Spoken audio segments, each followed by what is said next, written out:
الله الرحمن الرحيم. الحمد لله نحمده ونستعينه ونستغفره ونؤمن به ونتوكل عليه ونعوذ بالله من شرور أنفسنا ومن سيئات أعمالنا. من يهده الله فلا مضل له ومن يضلل فلا هادي له. ونشهد أن لا إله إلا الله وحده لا شريك له.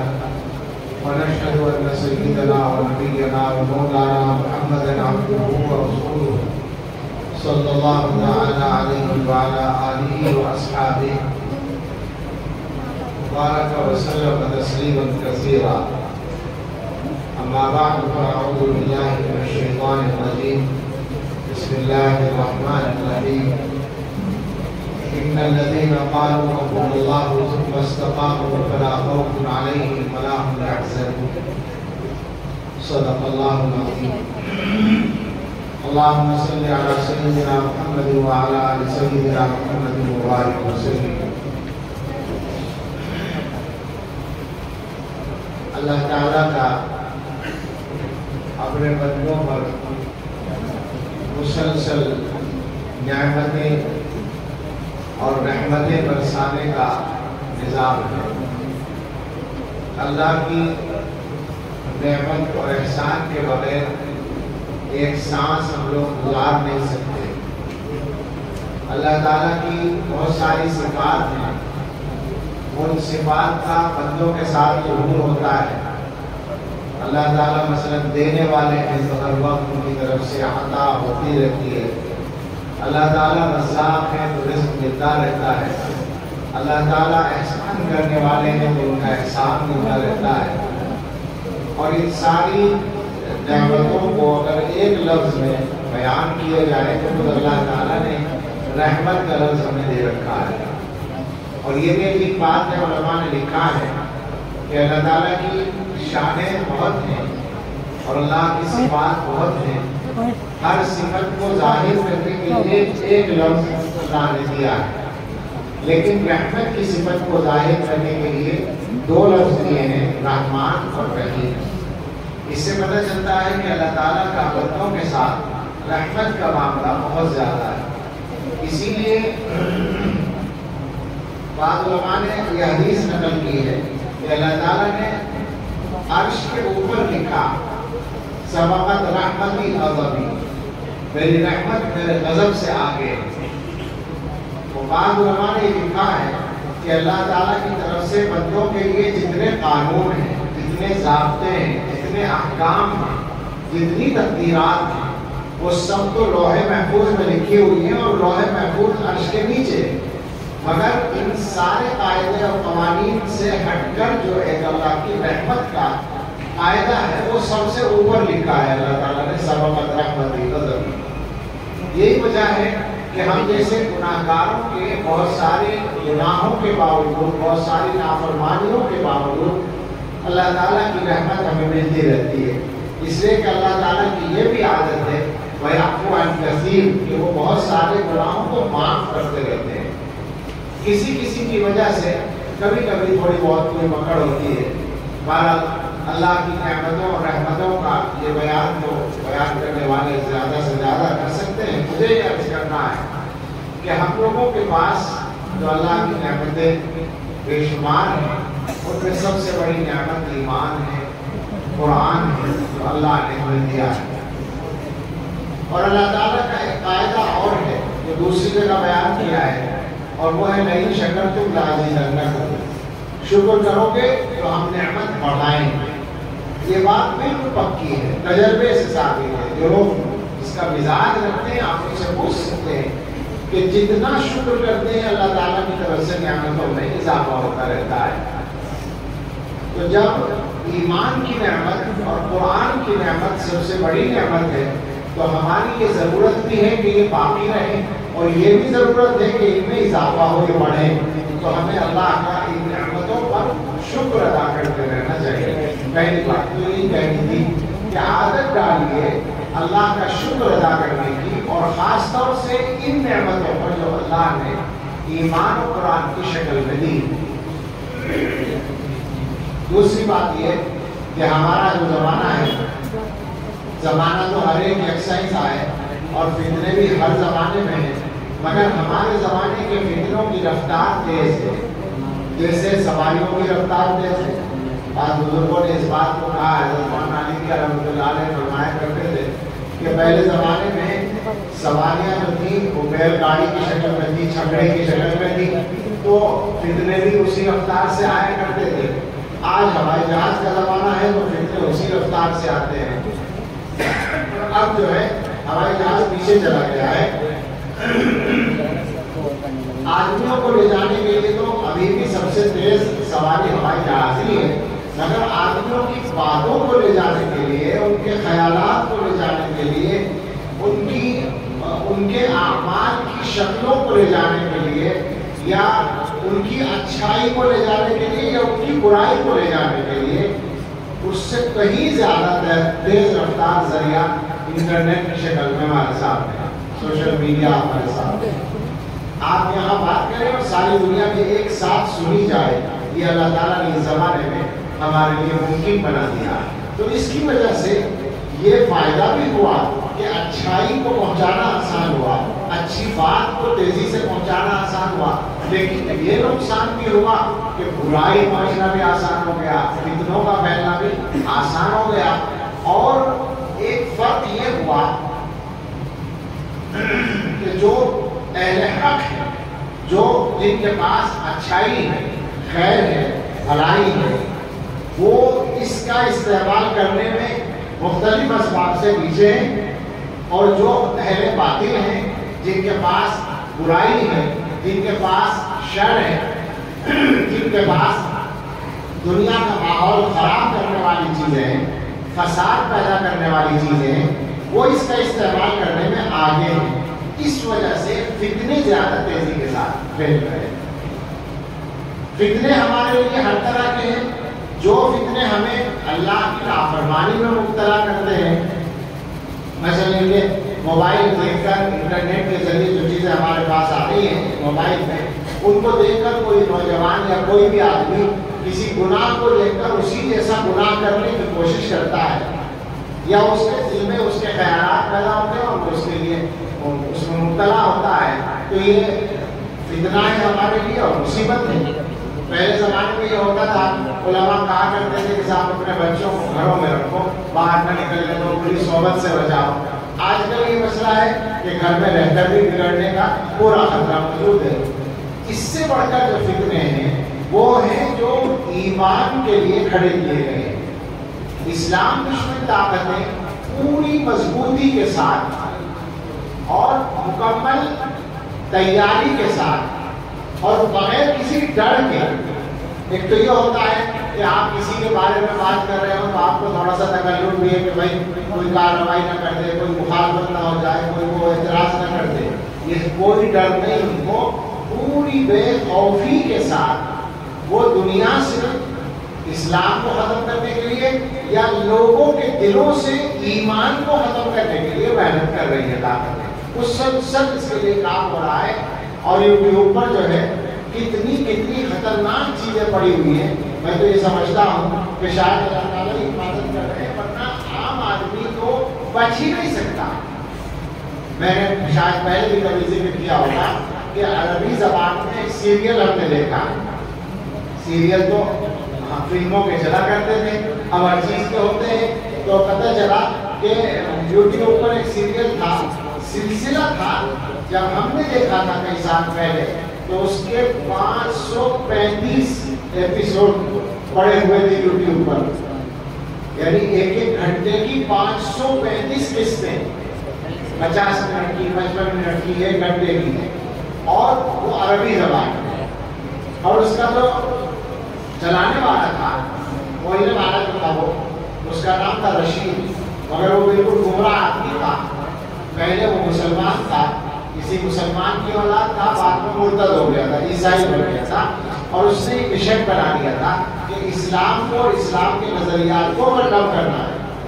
تو میں نے اس کا وہ سنا ہے، جو اتنی شاندار زبان عربی، صاف، اچھا لہجہ، سمجھ میں آنے والی زبان، اور کتابیں تفسیر کی، حدیث کی، سیرت کی، تاریخ کی اس کی میز پر رکھی ہوئی، وہ کتابیں کھول کھول کر دکھا کر بات کرتا، اور اس کے موضوع کتنے خطرناک تھے۔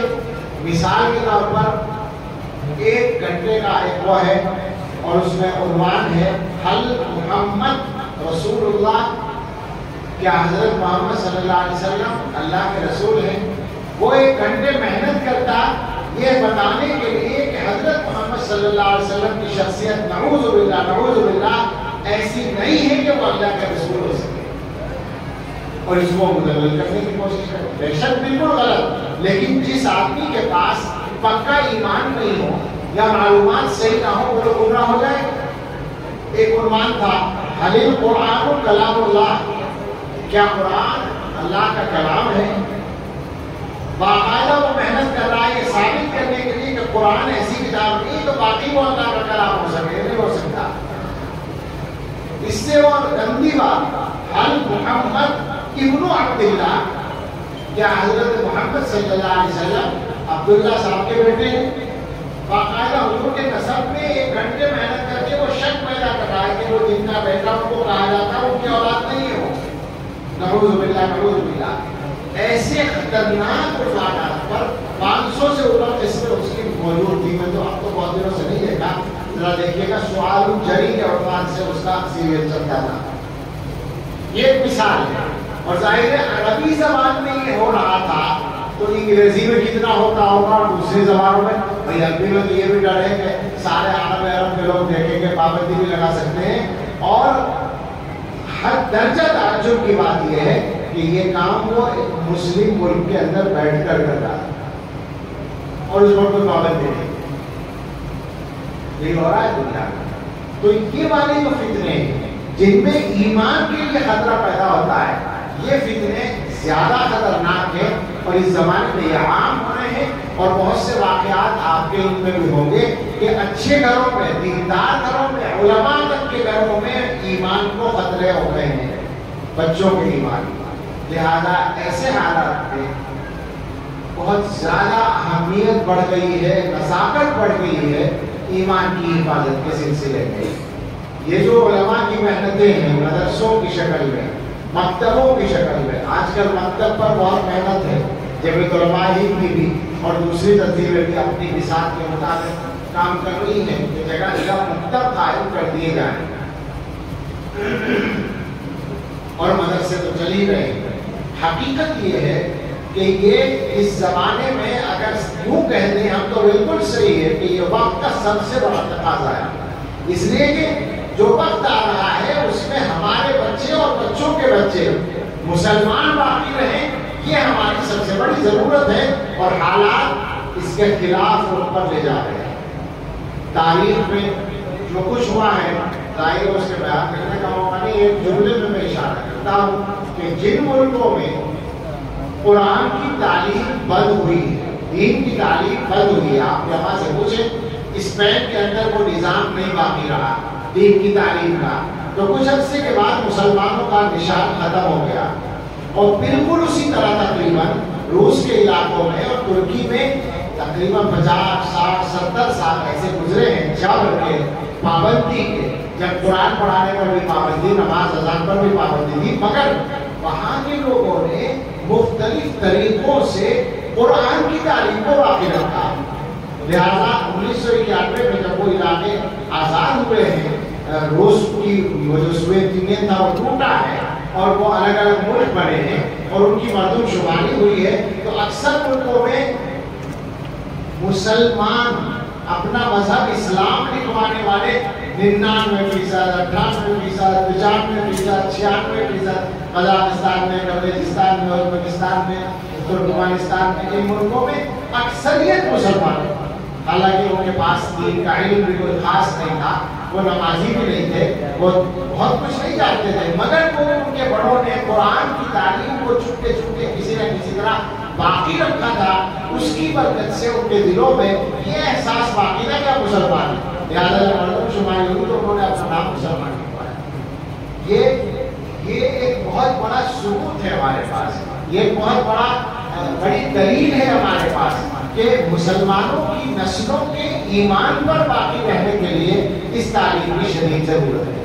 اب اگر خدا نہ خواستہ کسی کا دل مست ہو گیا اور کوئی یہ ضروری نہ سمجھے کہ بچے ایمان پہ رہے یا نہ رہے، کوئی فرق نہیں پڑتا، تو اس سے تو آپ کوئی بات نہیں کر سکتے، وہ تو بہت بڑا بدقسمت ہے۔ لیکن ہمارا خیال یہ ہے کہ یہ مجمع جو ہے یہ تو دیندار لوگوں کا مجمع ہے، لیکن عام مسلمان بھی جو نمازی بھی نہیں ہوتا، جو دیندار بھی نہیں ہوتا، اگر اس سے پوچھا جائے کہ اپنے بچوں کو مسلمان باقی رکھنا چاہتے ہو تو یقینی بات ہے کہ ہر مسلمان کا یہی جذبہ ہے عمومی طور پر کہ وہ اپنی نسلوں کو مسلمان دیکھنا چاہتا ہے۔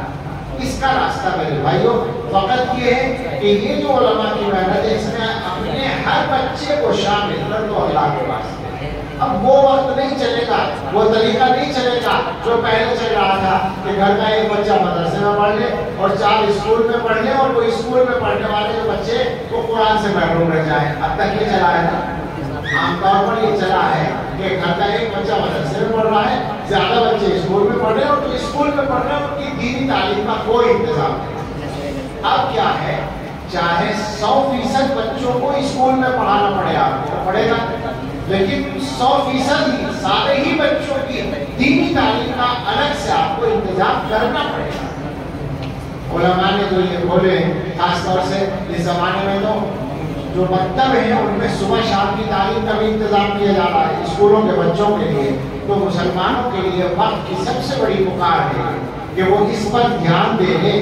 یہ کوئی ایسا نہ سمجھے، آپ اپنے علاقے کو دیکھتے ہیں کہ یہاں تو ہر جگہ علماء نظر آ رہے ہیں، دو ٹوپیاں اور گاڑیاں نظر آ رہی ہیں، بڑے بڑے مدرسے کہلانے والے بڑے مطمئن ہیں کہ صاحب ہمارے یہاں تو 10 مدرسے شہر میں اور سرپرستی کے لیے بڑی دولت کا مدرسہ موجود ہے، اور فلاں جگہ والے ہمارے یہاں مدرسے اور فلاں جگہ، یہ پورا علاقہ اسی طرح کا ہے۔ آپ اس سے زیادہ مطمئن نہ ہو، اس لیے کہ حالات بہت تیزی کے ساتھ بدل رہے ہیں۔ اب جو تعلیمی پالیسی ہے اس کا کیا تقاضا ہے کہ ہر بچے کو اسکول بھیجنا پڑے گا، 3 سال کی عمر سے اور 18 سال کی عمر تک بھیجنا پڑے گا۔ تو یہ ہے نا ایجوکیشن پالیسی میں 3 سال سے 18 سال تک اسے اسکول میں پڑھنا ہے، انٹر پاس کرنا ہے، ہائی اسکول بھی نہیں آگے تک۔ تو ان بچوں کو آپ کیا کریں گے؟ ان کو باقاعدہ مدرسے میں داخل کرنا بھی آپ کے لیے مشکل ہو جائے گا۔ ان بچوں کو ایمان پہ قائم رکھنے کا کیا راستہ ہوگا؟ یہی راستہ ہے، اور اس بات کا یقین کریں کہ چونکہ یہ طریقے اور یہ راستے ہمارے بزرگوں کے جاری ہوئے ہیں، وہ بڑے اور بزرگ جو بالکل اللہ کے لیے کام کرنے والے لوگ تھے، ان کی برکت ان میں ابھی بھی شامل ہے۔ لہٰذا اگر آپ نے اور ہم نے ان کی قدر کرنے کا سلسلہ جاری رکھا اور اپنی ذمہ داری کو سمجھا تو انشاءاللہ پھر دنیا کی کوئی طاقت ہماری نسلوں سے ایمان نہیں لے سکے۔ یہ ہمارا فیصلہ بھی ہونا چاہیے، اور یہ ہماری اللہ سے دعا بھی ہونی چاہیے، اور اللہ کے بھروسے پر ہمیں اس کا یقین بھی رکھنا چاہیے۔ بس مجھے زیادہ بات کرنے کی ہمت بھی نہیں ہے اور ضرورت نہیں۔ ماشاءاللہ حضرت مولانا عاقل صاحب دامت برکاتہ ان کا بیان بھی ہوا، اس سے پہلے ہمارے مولانا صابر صاحب کا، آپ کا بھی ہوا نہیں، آپ جاننا چاہیے تھے، یہ بہت بڑے عالم ہیں مولانا جاوید صاحب، اور ان سے ان کو پکڑا کرنا ایسے آسانی سے چھوڑ دیتے ہو، درسگاہ میں بیٹھ کے کرتے ہیں، جو کچھ کرنا ہوتا ہے۔ تو بیانات بھی ہو چکے ہیں۔ میں نے تو 2 باتیں کہی، اللہ کا شکر ادا کرنے کی بات ہے، اور جتنا شکر ادا کریں گے اللہ کی نعمت بڑھتی ہے، تو ایمان کا اور قرآن کا نعمتوں کا شکر ادا کریں، اللہ کا شکر ادا کریں تو اس نے نعمتیں دی ہیں۔ تو امید یہ ہے کہ اللہ تعالیٰ ان نعمتوں کو ہمارے درمیان باقی رکھیں گے، اپنی نسلوں کے لیے ہم اس کے علاوہ کچھ بھی نہ چھوڑ کر جائیں، ایمان پر ان کو چھوڑ کر جائیں تو یہ اصل چیز ہے، یہ ان کے لیے کافی ہے۔ ان کی روزی روٹی ان کی تقدیر کی مل جائے گی۔ جس انسان کو بھی اللہ نے پیدا کیا ہے اس کی روزی اتار رکھی ہے، اس کے لیے زیادہ پریشان ہونے کی ضرورت نہیں، فکر کرنے کی اس کی ضرورت ہے۔ اللہ آپ سب کے لیے آسان فرمائے۔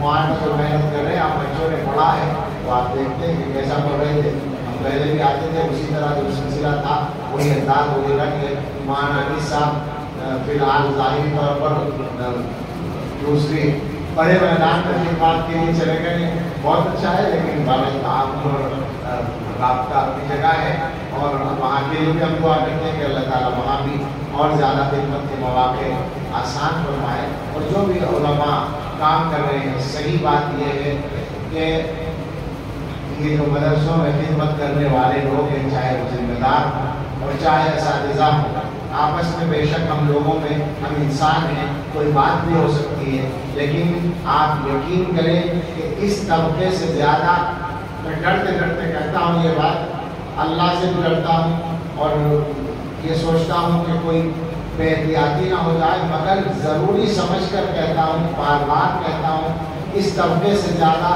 دین کے لیے اور آپ کے لیے قربانی دینے والا کوئی اور نہیں ہے، یہ پکی بات ہے۔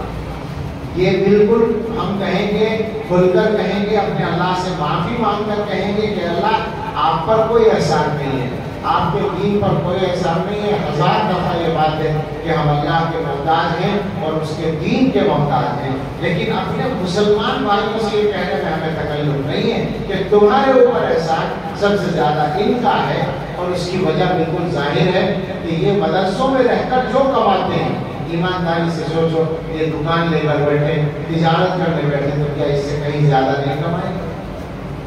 سوچنے کی بات، یہ کیا بات ہے؟ یہ اپنے آپ کو روک کر رکھتے ہیں اپنے اساتذہ کی تعلیم اور تربیت کے نتیجے میں، اور کوئی طبقہ نہیں، اور کوئی طبقہ نہیں ہے۔ بڑی شکایت ہے لوگوں کو، آج کل اسکول کالج کہتے ہیں صاحب مسلمانوں میں کالج نہیں بن رہے، مدرسے بھی بن رہے ہیں۔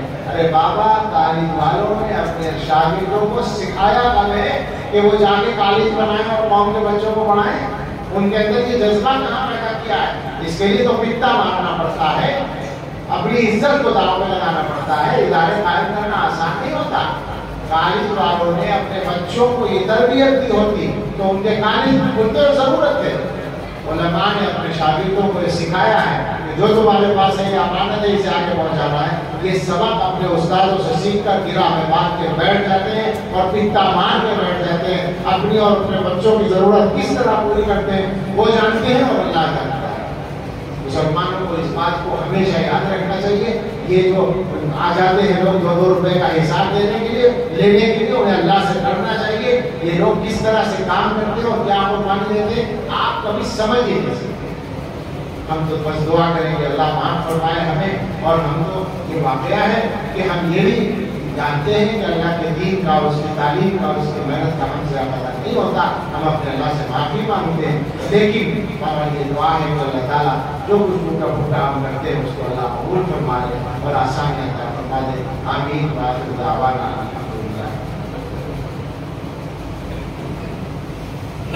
اللهم لك الحمد كله ولك الشكر كله بيدك الخير كله نسألك الخير كله ونعوذ بك من الشر كله اللهم صل على سيدنا محمد وآله وأصحابه وأزواجه وذرياته كما تحب وترضى عدد ما تحب وترضى۔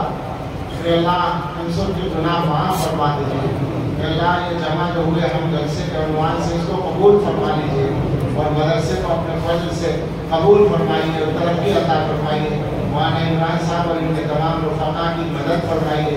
اللہ ہم سب یہاں جمع ہوئے ہیں، اس جمع ہونے کی برکت سے ہم سب کے اور ہمارے بیوی بچوں کے اور نسلوں کے ایمان کی حفاظت فرمائیے، تمام دنیا کے اہل ایمان کی ایمان کی حفاظت فرمائیے۔ اے اللہ آپ کا دین بے نیاز ہے، آپ کی ذات بے نیاز ہے، ہم محتاج ہیں، ہم فقیر ہیں، ہم بھکاری ہیں آپ کے در کے۔ اللہ اپنے در سے عطا فرما دیجیے اور ہم سب کو اور پوری نسلوں کو دین کامل پر استقامت عطا فرما دیجیے۔ اے اللہ بیماریوں سے شفا دے دیجیے، ہم نے ہمارے گھر والوں میں، رشتہ داروں میں، متعلقین میں جو بیمار ہیں اللہ سب کو صحت عطا فرما دیجیے۔ جن کے ذمہ قرض ہیں اللہ اپنے فضل سے قرضوں میں جوش فرما دیجیے، جو بے گھر ہیں انہیں آرام بے گھر دے دیجیے، جو بے روزگار ہیں انہیں بابر حلال روزگار دے دیجیے، جو مقدموں میں گھسے ہوئے اللہ فری کر دیجیے، جو جیلوں میں بندے اللہ رہائی دلا دیجیے۔ اے اللہ جو بے اولاد ہیں انہیں اچھی اولاد دے دیجیے، جنہیں بیٹوں کی تمنا ہے انہیں اچھے بیٹے دے دیجیے، جو اولاد کے معاملے میں کسی بھی پہلو سے پریشان ہیں اللہ ان کی پریشانی دور کر دیجیے۔ اے اللہ ہم سبھی کی ہماری اولادوں کے بارے میں اچھی تمنائیں پوری فرما دیجیے اور ہمیں اور ہماری اولادوں کو اچھی زندگی عطا فرمائیے، حیات طیبہ نصیب فرمائیے، خوشگوار زندگی عطا فرمائیے، رزق میں، عمر میں، دین میں، کاموں میں برکت عطا فرمائیے۔ اے اللہ اس پورے مجمع پر اور اس پورے شہر پر اور ہم سب کے دلوں پر اور ہم سب کے گھروں پر خاص رحمت کی نظر ڈال دیجیے۔ اے اللہ اس فتنوں کے زمانے میں ہم جیسے کیسے بھی ہیں اور جو کچھ بھی ہماری کھوٹی پونجی ہے وہ لے کر ہم آپ کے دین کے راستے میں آپ کی بارگاہ میں حاضر ہیں. اے اللہ مدد فرمائیے, اللہ حفاظت فرمائیے. اے اللہ فتنے بڑے ہیں, ان کے مقابلے کے لیے وسائل ہمارے پاس نہیں ہیں, مگر رب کریم اگر آپ کی مدد شامل ہو جائے تو وہ سارے وسائل پر غالب ہیں. اے اللہ اپنی مدد شامل حال فرما دیجیے. یہ جو دین کے خدام محنتیں کر رہے ہیں ان کو قبول فرما لیجیے. اللہ دارالعلوم دیوبند اور ہر مدرسے کی حفاظت فرمائیے. اے اللہ حرمین شریفین, مسجد اقصی اور ہر مسجد کی حفاظت فرمائیے. اے اللہ دعوت و تبلیغ کے کام کی حفاظت فرمائیے. اللہ شریعت و سنت کے مطابق چلنے والے خانقاہوں کی حفاظت فرمائیے. اے اللہ ہر صاحب ایمان کی اور اس کے ایمان کی, جان کی, مال کی, عزت و آبرو کی, گھر بار اور اولاد کاروبار کی حفاظت فرمائیے. اے اللہ فلسطینی مسلمانوں کی مدد فرمائیے. خاص پر نازل فرما دیجیے.